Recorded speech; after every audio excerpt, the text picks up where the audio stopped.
तर बघा काय बातमी आहे. राज्यात सध्या शहरी स्थानिक स्वराज्य संस्था, नगरपालिका, नगरपरिषद यांच्या निवडणुकांचं कामकाज सुरू आहे.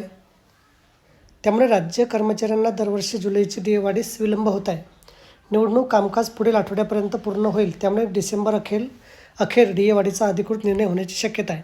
नवीन वेतन आयोग. केंद्रीय कर्मचाऱ्यांना 1 जानेवारी 2026 पासून नवीन वेतन आयोगाचा फायदा मिळणार आहे.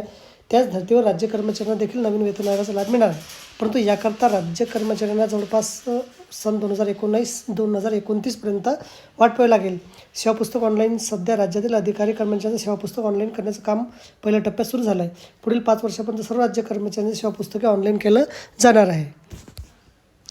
राज्यातील सरकारी कर्मचाऱ्यांचे पेन्शनधारकांसाठी आताची मोठी महत्त्वपूर्ण अपडेट आहे की सविस्तर वृत्त पुढीलप्रमाणे आहे. निवृत्तीचं वाढीबाबत पुनर्विचार. मीडिया रिपोर्टच्या प्राप्त माहितीनुसार केंद्रीय कर्मचाऱ्यांच्या निवृत्तीचं वय 60 वर्षांहून 62 वर्ष करण्याचा प्रस्ताव विचार देणे. सदर प्रस्तावाला मंजुरी मिळाल्यानंतर महाराष्ट्र राज्यातील सरकारी कर्मचाऱ्यांच्या निवृत्तीचं वय 58 वर्षांहून निदान 2 वर्ष वाढवून 60 वर्ष करण्याचा पुनर्विचार राज्य सरकारमार्फत करण्यात येईल. तर बघा, अशा प्रकारे अत्यंत महत्त्वाची माहिती आपल्याला समजली असेल. व्हिडिओसुद्धा आवडला असेल तर लाईक करा आणि शेअर करायला विसरू नका. धन्यवाद.